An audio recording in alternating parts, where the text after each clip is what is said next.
Jesus taught some powerful lessons, but we're going to deal with some things that had me scratching my head for years because I didn't understand. What are we talking about?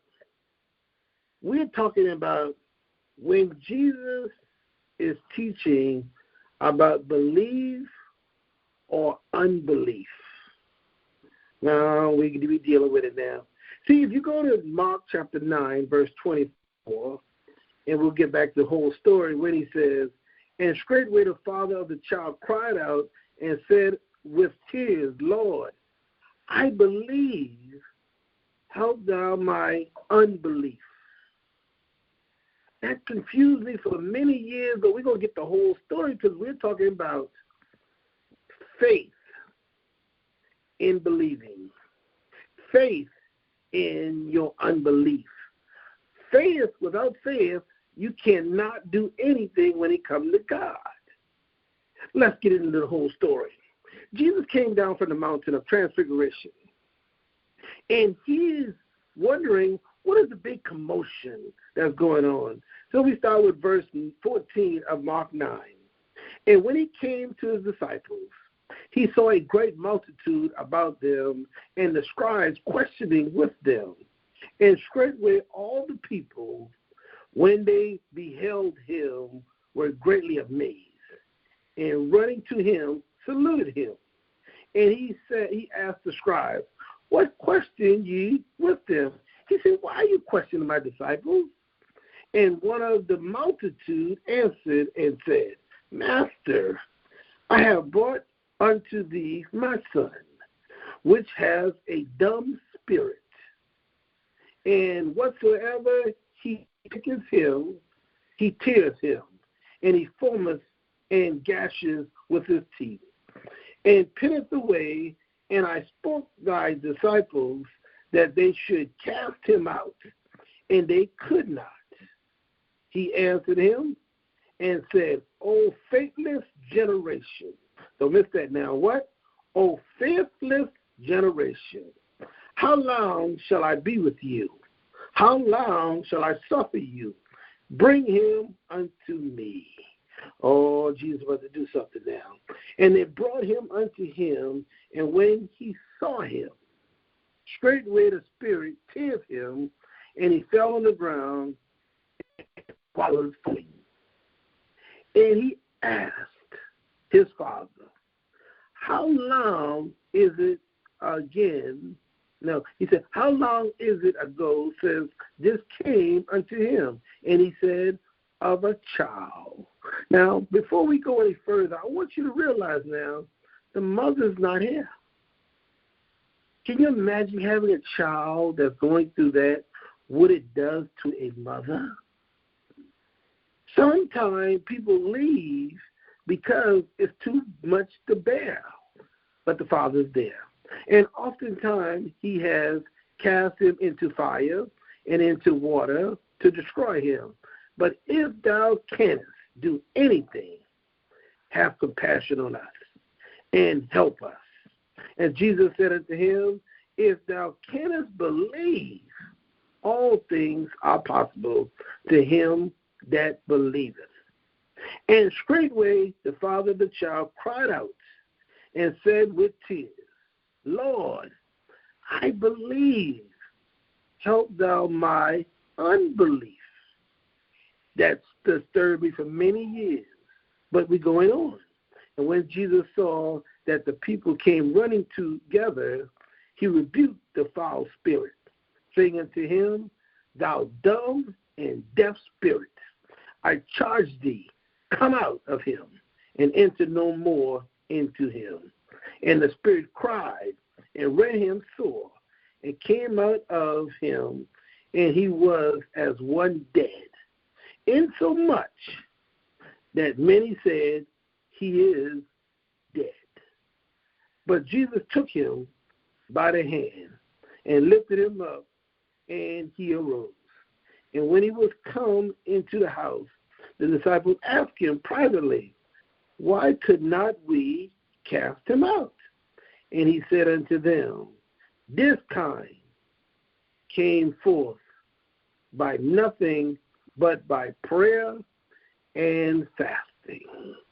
We're talking about faith. Now, let's just deal with this word believe. The word believe is accept something as true, feel sure of the truth. But this word belief is trust, faith, or confidence in someone or something. See, first of all, faith is something we think everybody has. Here's my reality. It isn't. Now you're saying, oh, you mean it's easy to have faith? Yeah, but it's not something that's normal. If you go to Galatians chapter 5, verse 5, he says, for we through the Spirit wait for the hope of righteousness, what? By faith. Galatians 5:22. Watch this now. But the fruit of the Spirit is love, joy, peace, long-suffering, gentleness, goodness, faith. Faith comes through the Spirit. The man realized his son is suffering, but he also realized he doesn't have enough faith. Yes, he believes, but faith is that thing that moves God, and he recognized, I don't have it, so help me with my unbelief. What he's saying is, help me with my faith. There's a lot of people today, they want God to move, but they don't have no faith. We can't operate because that fuels God. See, for a long time, I never understood that. I thought most people just got faith. No, they don't. That's what drives God. He said, you have to believe that I am that I am. Because if you don't believe that I am, I'm not doing it. Why? There's no need. You don't believe me anyway. So I want you to just think about this real quick. Because, like I told you, for many years, this bothered me. I was like, well, the man came from someplace, and he brought his son to Jesus. You would think he had faith. You know? He knew something needed to be done, and he did it. But when he got there, he realized, okay, I need something more. So who do I need to ask? I got to ask God. See, this is the thing that most people need to start understanding. If you don't have what you need, you got to go to God for that. And that's what the man did. He said, help me with my unbelief. It's been many times we want to be healed, but we don't ask God, help me with my unbelief. There are many times that I look at this man and this woman situation with this child who's been possessed with a demon. See, right there it tells you the child couldn't have sinned. Why? He was a child. So the sin had to come through the mother or the father.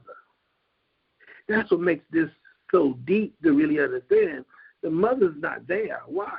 What mother would not be there with the husband to help the child? Somebody who probably had to leave. Somebody who probably left. But most people never even look at the story of where's the woman. The father's trying. Every time he looks around, the spirit is throwing him in the fire or throwing him in the water, trying to kill the child. Now, if you're really ready to go for some revelation, why this child? Because this child is going to turn out to be great one day. So the spirit is trying to kill him, but Jesus already got a plan. Sometimes you go through some things that you don't see other people go through, and you don't understand why. Or you see somebody go through things that other people don't go through, and you don't understand why. Because when God got a plan, he said, I got to get you, or I got to allow you to go through some things so you can help somebody else that is not as strong as you.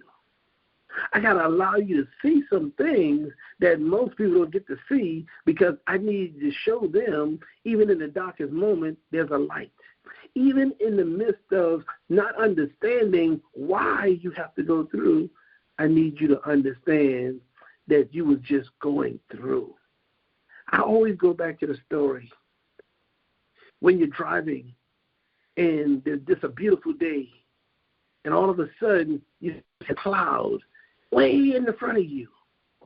And you're driving and you're driving and you're driving, and eventually a couple drops of water hit your windshield. And then it's like a downpour. And then you look around, and most of the cars pull on the side of the road and put their flashes on. And I keep on driving. I slow down, but I keep on driving. Why? Because the storm that you're going through is only for a period of time. And if you stop, you stay in the storm. But if you keep going, you get through the storm much quicker. That's what happened with a lot of people. They stop in the storm, and the storm goes on. It should have only lasted maybe a couple minutes, but it lasts for hours and days. Why? Because in life, that's how we view time. You should have went through the storm of your life in only a couple of minutes or a couple of hours, but yet they go through it 5 years, 10 years. You see the same person, and it's 20 and 30 years later, and they say, "How you doing?" "I'm in the same storm." Wow. You should have been in and out of the storm, but yet you stop moving. That's all God wants us to do. He said, keep moving. Why? Keep moving in the Spirit. Keep allowing me to change you so we can move through the storm.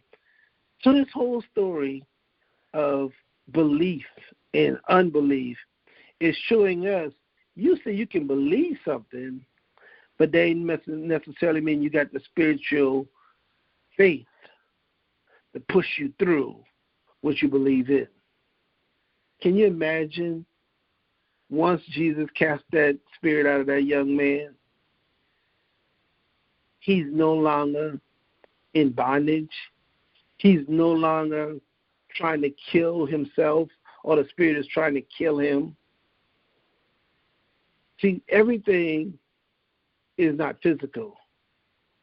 Some things are spiritual. And I wanted to share that today because I think that's where a lot of people are today. They allow spiritual things to happen to them, and they don't know how to get out because they're trying to deal with it physically. And it's a spiritual problem. But once we understand, then we can move forward with understanding this is for God. And he says, the disciple says, well, why couldn't we do it? Y'all didn't fast and pray. Jesus always was fasting and praying. The disciples didn't do that. They didn't learn to fast and pray until after Jesus left. That's how powerful the Word of God is. It's all about faith.